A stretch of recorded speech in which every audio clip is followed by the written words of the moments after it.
মহাকুম্ভে সন্ন্যাস গ্রহণ করলেন অভিনেত্রী মমতা কুলকার্নি। তার নতুন নাম হয়েছে মমতা নন্দগিরি। দীর্ঘদিন তিনি অভিনয়ের মূল স্রোত থেকে বিচ্ছিন্ন ছিলেন, আর মহাকুম্ভে আজ সন্ন্যাস গ্রহণ করলেন অভিনেত্রী মমতা কুলকার্নি।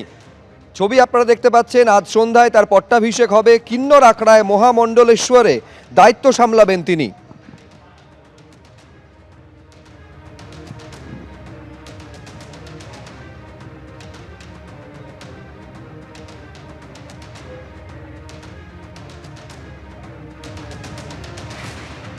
কলকাতা মেডিকেল কলেজে এক্স রে দুর্ভোগ। 24 দিন ধরে বন্ধ রয়েছে পিপিপি মডেলে তৈরি একমাত্র X ray centre. X ray করাতে হয়রান হচ্ছেন রোগীরা। পুরনো সংস্থার বরাত শেষ হয়ে গেছে, নতুন সংস্থা টেন্ডার পেয়েছে, জানিয়েছে হাসপাতাল কর্তৃপক্ষ। বিষয়টা সময় সাপেক্ষ, অন্তত 3 মাস সময় লাগবে। ফলে ভোগান্তি চরমে, বুঝতেই পারছেন। কলকাতা মেডিকেল কলেজে এক্স রে নিয়ে দুর্ভোগে পড়েছেন রোগীরা। 24 দিন ধরে বন্ধ রয়েছে পিপিপি মডেলে তৈরি একমাত্র এক্স রে সেন্টার। এই এক্স রে করাতে এসে হয়রান হচ্ছেন রোগীরা, কারণ 24 দিন ধরে এই এক্স রে সেন্টার পুরোপুরি বন্ধ হয়ে রয়েছে। আর হাসপাতাল কর্তৃপক্ষের তরফে বলা হচ্ছে যে পুরনো সংস্থার বরাত শেষ হয়ে গেছে, নতুন সংস্থা টেন্ডার পেয়েছে, খুব শীঘ্রই এ বিষয়ে পদক্ষেপ করা হবে, কিন্তু যথেষ্ট সময় লাগবে, এটাও বলছে হাসপাতাল কর্তৃপক্ষ। এটা একটা কোমরের যন্ত্রণা, হাড়ে ব্যথা হয়েছে, ডাক্তারবাবুকে দেখাতে এসেছিলাম। ঠিক আছে, এটা এখন নটা সে 2টা বেজে গেল। এখন ট্রফিক কল পাঠাচ্ছি, ওইখানে কত ঘন্টা লাগবে আমি জানি না। ওইখানে যাবো, কত নম্বর হবে না হবে আমি কি করে জানবো। এক্সরে করাতে এখানে এসেছিলাম, ডাক্তারকে দেখিয়ে এক্সরে আবার লিখলো, এখানে সুপারকে যাবো বললো মোহন মারা ট্রাফিক কলে পাঠালো। আবার ওইখানে যাবো, ক ঘন্টা লাগবে না আমি জানি না। সমস্যাতে হচ্ছে স্যার, সারাদিনে এইদিকে ওইদিকে করে যাচ্ছে, ওইখানে যাও ওইখানে যাও ওইখানে আসো, আর কি করা যাবে। সরাসরি কথা বলবো, আমাদের প্রতিনিধি সন্দীপ সরকার এই মুহূর্তে আমাদের সঙ্গে রয়েছে। সন্দীপ, এ তো চরম দুর্ভোগ।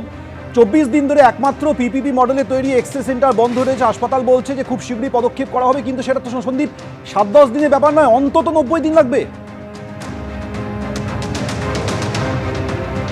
অন্তত খুব কম করে হলেও মার্চের আগে এই নতুন সংস্থা তারা পিপিপি মডেলে যে এই ন্যায্য মূল্যের ডিজিটাল এক্সরে তা চালু করতে পারবে না। তার কারণ হচ্ছে যে আগের সংস্থা তার বরাতের মেয়াদ ফুরিয়েছে, নতুন সংস্থা বরাত পেয়েছে।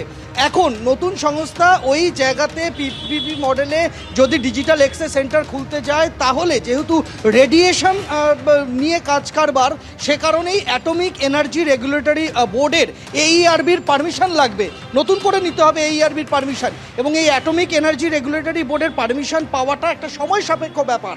তারা আবেদন করবেন, পরিদর্শন হবে, ততক্ষণ পর্যন্ত তারা এই অনুমোদন পাবেন না যতক্ষণ না এইআরবি ছাড়পত্র দিচ্ছে। আর সেখানে দাঁড়িয়ে যারা রোগীরা আসছেন হাসপাতালে, তারা হাসপাতালের যে ডিজিটাল এক্সরে ব্যবস্থা পিপিপি মডেলের ছিল সেই সুবিধাটা পাচ্ছেন না।